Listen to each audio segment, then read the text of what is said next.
unrelenting force, unrelenting duty, unrelenting. That is how I would describe the KRIEG regiment of the Imperial Guard. Never willing to take a step back, always willing to die for the Emperor. I'm your host, Inquisitor Callie, and listen along, Imperial Citizen, as I explain my favorite Imperial regiment in this episode of Warhammer Explained.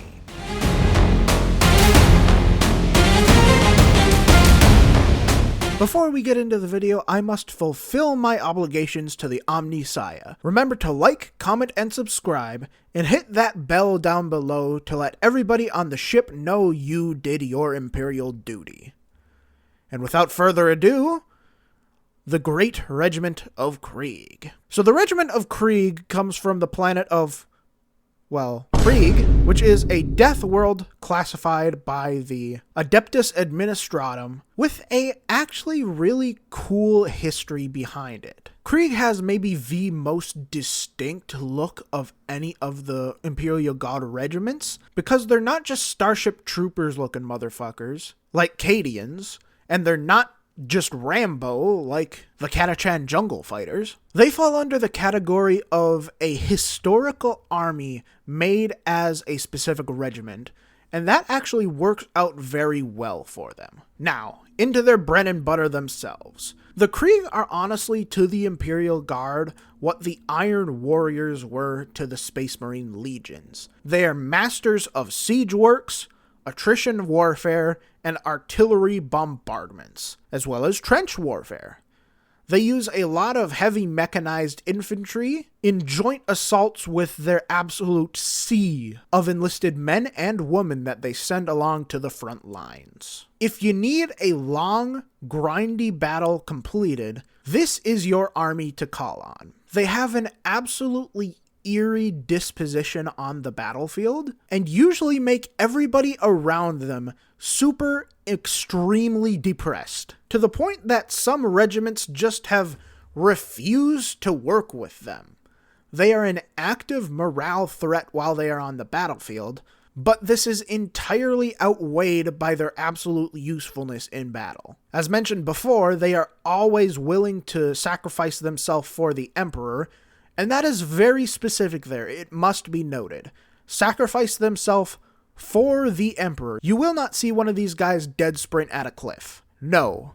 If they die, they want to die in service of the Emperor. A family member back on KRIEG does not want to come home with the knowledge that their son or daughter was found with a bullet wound in their back facing away from the front lines. In fact, I am pretty sure this is actually something that decides how you are buried in KRIEG. If you are found with bullets to your front, all your wounds on the front of your body, that is considered very good. You are given a full honorary military burial if they can find your body, and the news that you sacrificed yourself for the Emperor reaches your hive back home. If you are found with your back facing away from the enemy front lines, with a bullet wound in your back, well, corpse starch needs to come from somewhere, you know. So now you're acquainted with how these people act, but the question is, how did they come to act like this?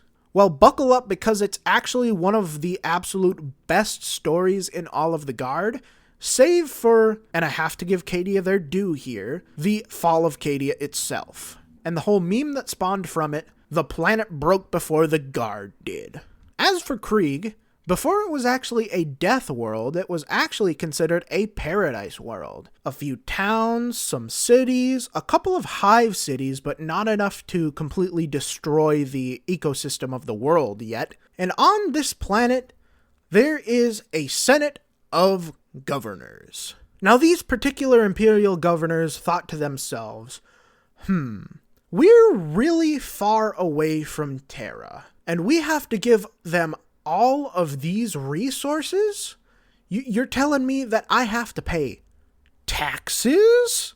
You're telling me that I have to listen to the guy in the pointy hat when he comes around? You're telling me that I have to give up all of this gold that I properly stole from the population to other people? No. I don't think I will. And with that, these governors secede from the Empire. Now, the response from the Empire is actually pretty lackluster because I don't remember exactly, but I think at the time there is a full-on Black Crusade happening. One of the previous ones before the one that actually got anything done. So they look at this single little planet seceding and go, we'll deal with it later. Just completely abandoning all of the loyalists that are present and are there down on the planet to their fates. However, thankfully for all of the loyalists down there on KRIEG, they have an absolute giga-chad of a military officer down there with them. A loyalist military officer by the name of Colonel Yurton of the 83rd Imperial Guard Regiment. Colonel Yurton went about gathering all of the loyalist forces still on KRIEG in order to hold out a resistance against the traitors, all while the Administratum and the Imperials at large dealt with whatever they were dealing with in the hopes that they were sending some sort of help or reinforcements or anything of that matter. He fought an absolutely grueling war of attrition against the forces of the traitors, despite not having control of most of the habs on the planet. In fact, I'm pretty sure he just had control of one of them. So fast forward a little bit, and it eventually becomes clear that yes, nobody's coming to help Giga-Chad Yurton in his resistance at all. So Yurton decides to take the nuclear option. He orders his daughter and anybody else who is not required for this plan into the bunkers under the surface of KRIEG itself. And as soon as they're down there, he pulls a little card trick from us here back in the 20th century. And when I say he went for the nuclear option, I mean every single bit of it. He launches enough nukes to cause a nuclear winter and kill everybody on the surface, and ultimately turn the once vibrant world of KRIEG into a death world, with the loyalist survivors hiding below. Now, after several hundred years pass without anybody of the Administratum knowing what even happened, they one day find the old paperwork of whatever long-dead administrator noted this whole thing down and decided to send a investigation force to the planet of KRIEG to see what actually happened. And once they get there and make contact with the people under the ground, they are immediately met with the most strongly worded sorry you have ever in your life heard, with undoubtedly Giga-Chad music in the background as they present to them the taxes that the aristocrats were withholding from the Imperium, plus interest of several fully completed regiments of KRIEG warriors. They were spending all of this time gathering their forces so they could ultimately atone for the sins of those particular aristocrats. The Inquisitor that found this accepted them immediately. Didn't even really ask any questions, despite there being some pretty clear sign that you can't exactly make this many babies naturally with the amount of space that you have. But I will overlook it because these guys are absolutely great. Now, KRIEG would eventually go on to be extremely important in one of the most notable battles in all of 40k history, that being the Siege of Vrax.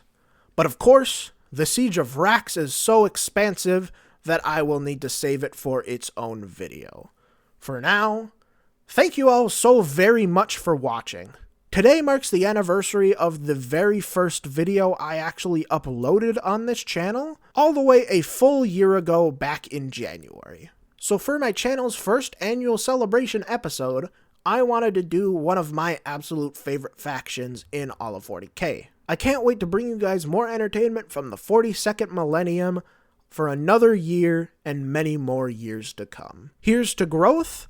And here's to the 122, as of the time of recording this, people who have decided to subscribe to my cause. Thank you all so much for watching, and I will see you all next time.